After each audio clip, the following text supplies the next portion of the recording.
हाय taurus, कैसे हैं आप सब लोग। चलिए टॉरस देखते हैं क्या हो रहा है आपके लव लाइफ में। जनरल रीडिंग होगी, सबसे रेजोनेट नहीं होने वाली। अगर नहीं होती जबरदस्ती अपने सिचुएशन में ना फिट करें।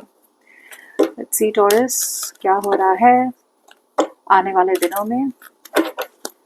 पर्सनल रीडिंग के लिए ईमेल कर सकते हैं on tarotwithnemo@gmail.com। चलिए टॉरस देखते हैं क्या है सिचुएशन। ओके, सो सिचुएशन यहाँ पे है टॉरस के बहुत लोगों के लिए आपको किसी एक पर्सन को कट आउट करना है अपने लाइफ से। ये हो सकता है आपको किसी से डिवोर्स लेना है या फिर आपको किसी को परमानेंटली कट ऑफ करना है। ये ऐसे इंडिविजुअल है आपके लाइफ में जो आपके साथ फेयर नहीं बन रहा है, बैलेंस नहीं है यहाँ पे। ये पर्सन आपके साथ सही तरीके का बर्ताव नहीं कर रहे हैं। ओके, या तो ये पर्सन चीट कर रहे हैं, या ये पर्सन झूठ बोल रहे हैं, या फिर ये पर्सन आपके साथ सही तरीके से सलूक नहीं करते, अनकाइंड है, बहुत मीन है, ब्लेम करते रहते हैं आपको हर बात पे। एंड इट फील्स लाइक अब यहाँ पे एक फेडअप सी एनर्जी देख पा रही हूँ। ओके, हाउएवर आपके अंदर एक इनसिक्योरिटी है कि मैं इस पर्सन को कैसे लेट गो करूँ, राइट। बहुत लोगों के लिए आप इस पर्सन को होल्ड ऑन कर रहे हैं बिकॉज ऑफ फाइनेंशियल स्टेबिलिटी। आपकी कोई फाइनेंशियल डिपेंडेंसी हो सकती है इस पर्सन पे।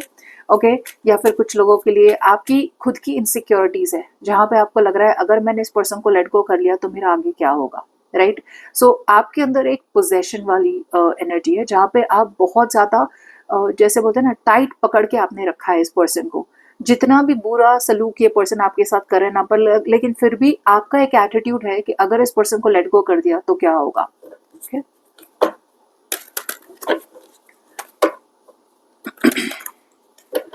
Keep in mind, roles reverse हो सकते हैं। ये आपकी एनर्जीज हो सकती है, आपके पर्सन की एनर्जीज हो सकती है। It is a general reading. ये भी देखा जा रहा है यहाँ पे कि with the sun card out here, universe आपको क्रिस्टल क्लियर क्लैरिटी दे रहा है। ओके, यूनिवर्स किसी सिचुएशन में आपको क्लैरिटी दे रहा है कि भाई सच्चाई आपके सामने है, इससे ज्यादा सच्चाई मैं कैसे दूं आपको। सो आपके सामने क्लैरिटी है एक सिचुएशन की, राइट। और यूनिवर्स आपको कह रहा है कि सब सच है और everything is on the table. अब सच देख के भी अगर आप अनदेखा करेंगे डर की वजह से, डिवोर्स की वजह से, डिसअपॉइंटमेंट की वजह से, यहाँ पे एक ऐसा टाइम आ चुका है जहाँ पे आपको एक्सेप्ट करना पड़ेगा कि एक सिचुएशन आपकी लाइफ में वर्कआउट नहीं हो रही है। ओके, ऐसा भी हो सकता है कि आपके पर्सन के लाइफ में बहुत ज्यादा इंटरफियरेंस है, या तो आपके पर्सन बार बार एक थर्ड पार्टी को लेके इंटरफियर करते रहते हैं, थर्ड पार्टी को अलाउ किया है कि आप दोनों के बीच में इंटरफियर करे, या फिर इस पर्सन के वर्ड्स, इंटेंशंस, एक्शंस बहुत ज्यादा क्रूअल है, बहुत ज्यादा मीन है, बहुत ज्यादा अनफेयर है, और आपको ये एक्सेप्ट करना पड़ेगा कि ये पर्सन आपके लिए सही नहीं है। चलिए देखते हैं you versus them spread.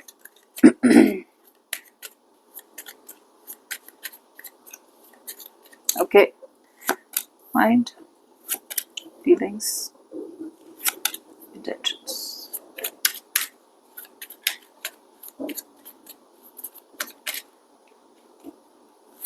Mind,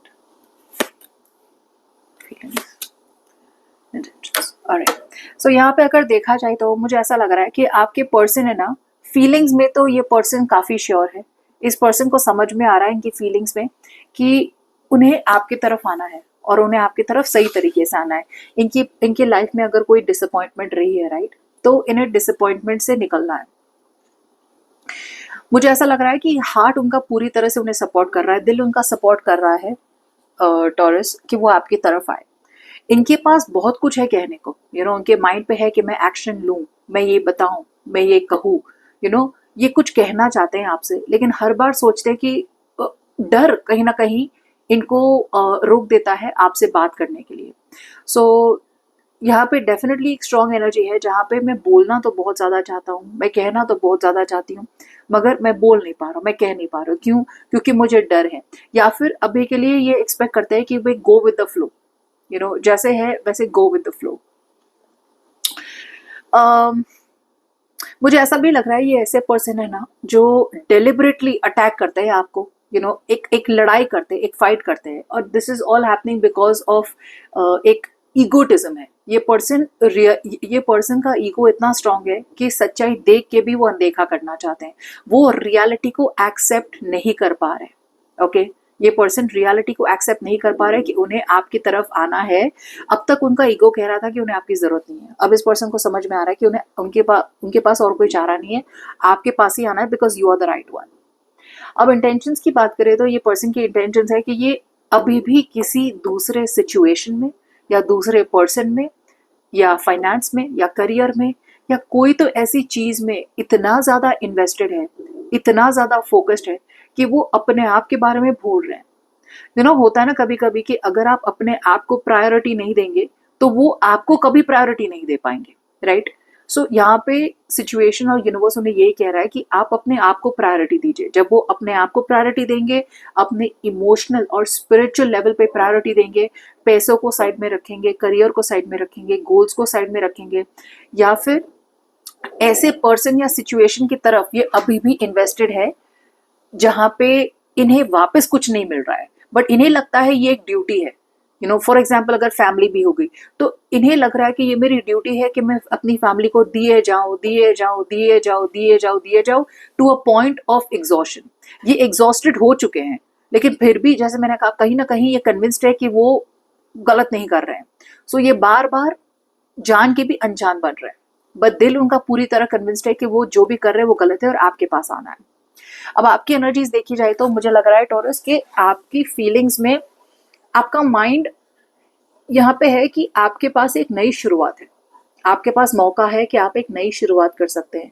ये कोई नया पर्सन हो सकता है आपके लाइफ में जिसके साथ एक स्टेबल कमिटेड स्टार्ट हो सकता है, बट आपका फोकस अभी भी इस पास्ट पर्सन पे है, या फिर आपका फोकस अपने करियर और गोल्स पे इतना ज्यादा है कि आप ये नई अपॉर्चुनिटी देख नहीं पा रहे।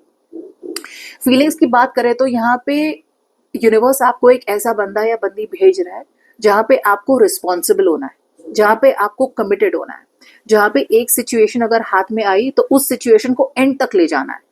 सो अगर टॉरस आप ऑलरेडी एक सिचुएशन या कनेक्शन में हैं, मैं इस कनेक्शन की बात नहीं कर रही हूँ, मैं एक नए कनेक्शन की बात कर रही हूँ। अगर आप एक नए कनेक्शन में हैं या फिर अगर आपके पास अपॉर्चुनिटी है कि आप ये पैटर्न को ब्रेक करें और एक नए सिचुएशन में जाए, तो प्लीज नए सिचुएशन को चूज करें। नया सिचुएशन हार्ड वर्क होगा, नया सिचुएशन एफर्ट होगा, नया सिचुएशन कमिटमेंट होगा, नया सिचुएशन बोरिंग भी होगा, बट वो आपके लिए सही होगा। हावेवर आपकी इंटेंशंस में यहाँ पे यूनिवर्स आपको कह रहा है कि you are ready to start from zero. इस पर्सन को, इस सिचुएशन को पूरी तरह से भूल जाए and start from zero, start from scratch, because वही आपकी नई दुनिया है और आपको वहीं जाना है। आप अभी भी उस नए स्टार्ट में रिस्क नहीं लेना चाहते। से नए स्टार्ट शुरू तो हो चुका है, लेकिन अभी भी आप बहुत केयरलेस बन रहे हैं। जैसे नए स्टार्ट के लिए आपके अंदर कोई एंथुजियाज्म नहीं है, इनफैक्ट डर है कि यार ये नया स्टार्ट है, रिस्क है। सो आपको एक सिचुएशन है ना, रिस्क ज्यादा लग रहा है, फेलियर ज्यादा लग रहा है कि यार ये नया बिगिनिंग पता नहीं कैसा होगा, क्या होगा। इससे अच्छा है पुराने सिचुएशन में ही रहे, ओके, जिसकी वजह से आप आगे 2 कदम जाके पीछे 3 कदम चले जाते हैं। Alright, so that's what I have for you taurus. Good luck.